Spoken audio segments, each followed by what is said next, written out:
आप सबको मसीह यीशु के नाम में जय मसीह की। मैं आप सबका मसीह यीशु के जीवित वचन में स्वागत करता हूँ। मैं विनोद प्रोचिया आप सबको मसीह यीशु के लहू में खरीदे हुए परिवार समझकर मैं आप सब तक वो वचन पहुँचाना चाहता हूँ जो वचन प्रभु यीशु चाहते हैं कि प्रत्येक आत्मा तक पहुँचने पाए। आइए हम आज सीखेंगे परमेश्वर के वचन से, जहां प्रभु यीशु ने स्वयं कहा, यूहन्ना रचित सुसमाचार 6 अध्याय उसकी 35 आयत के अंदर, मैं जीवन की रोटी हूँ। यीशु ने कहा, मैं जीवन की रोटी हूँ, जो कोई मेरे पास आता है वो फिर कभी भूखा ना रहेगा, और जो कोई मुझ पर विश्वास करे वो फिर कभी प्यासा ना रहेगा। आज जब कभी हम इस वचन को पढ़ते हैं तो हम अक्सर सोचते हैं शायद ये संसार की रोटी की बात की जा रही है कि यदि हम यीशु के पास आएंगे तो हमें कभी भी संसार की रोटी की कमी ना होगी या संसार के पानी की कमी ना होगी।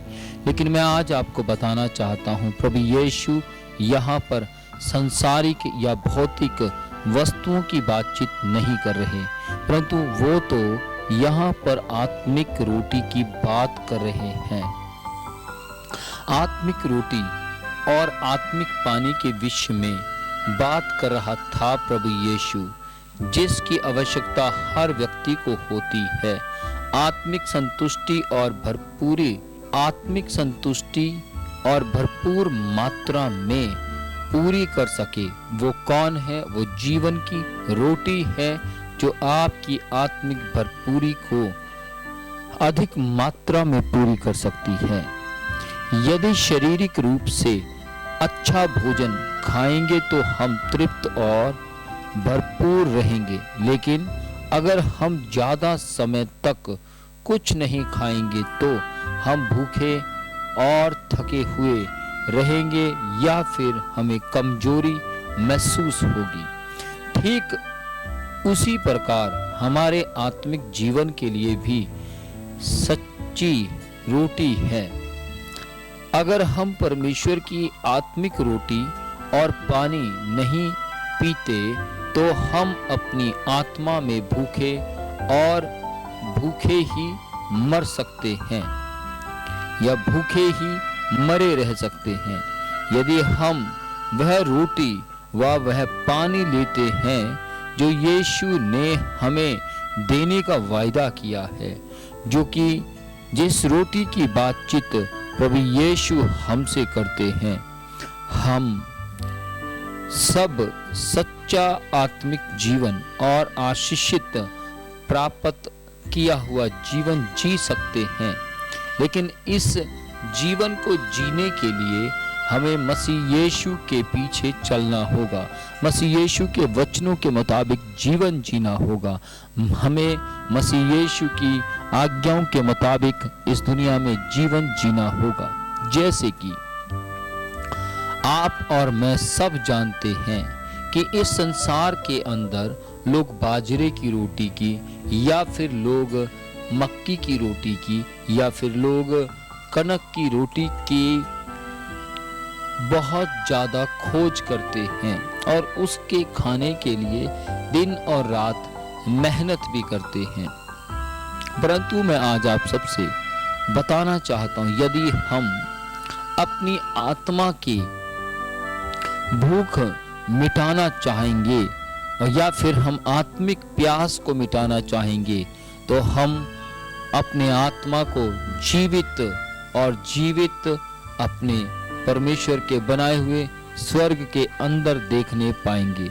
यदि आप भी चाहते हैं कि आप आत्मिक तरीके से मजबूत हो जाएं, यदि आप भी चाहते हैं कि हमारा जीवन आत्मिक तरीके से ज़्यादा मजबूत बने ताकि हमारी आत्माएं वहाँ पहुँच सके जिस जगह के लिए आत्माओं को बनाया गया है, या फिर आत्मा उस स्थान पर खड़ी हो सके जिस स्थान के लिए आत्मा को तैयार किया गया है।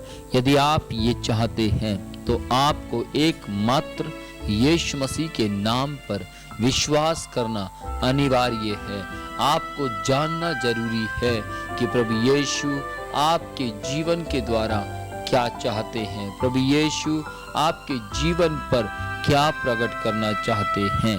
प्रभु यीशु ने इस बात को कहकर कि मैं जीवन की रोटी हूँ, आपके और मेरे लिए बहुत सी बातों का सरल तरीके से इंतजाम किया है।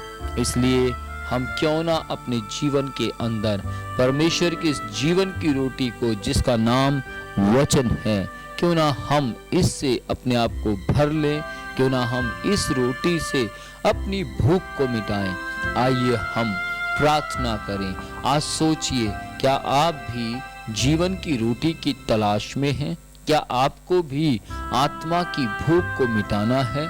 क्या आपको भी आत्मा की प्यास लगी हुई है? यदि हाँ, तो प्रभु यीशु के पास आएं। आज प्रभु से कहें, प्रभु यीशु मुझ पर दया कीजिए, मुझ पर करुणा कीजिए, मेरे जीवन को अपने हाथों में ले लीजिए, मेरे मन पर अपने कंट्रोल को कीजिए। प्रभु यीशु, हम दिल से चाहते हैं कि आप हमें अपने जीवन की रोटी से तृप्त कीजिए और अपने जीवन के पानी से हमारी प्यास को बुझाइए, ताकि हम आत्मिक मनुष्य बन सकें, ताकि हमारा चलना फिरना, उठना बैठना, सोचना विचार करना आत्मिक हो जाए। प्रभु, हम आपकी महिमा करते हैं। हमारे परिवारों पर, हमारे जीवनों पर आप दया कीजिए। मसीह यीशु के नाम में प्रभु मैं प्रार्थना करता हूँ, जितने भी लोगों ने प्रभु आज की इस प्रार्थना में अंगीकार किया है, प्रभु ये प्रार्थना इन सब के लिए आशीष का कारण होने पाए। ये प्रार्थना इन सब के लिए परमेश्वर आत्मिक उन्नति का कारण होने पाए। प्रार्थना आपके पुत्र मसीह यीशु के जीवित, पवित्र और अनोखे नाम में मांग लेते हैं। आमीन।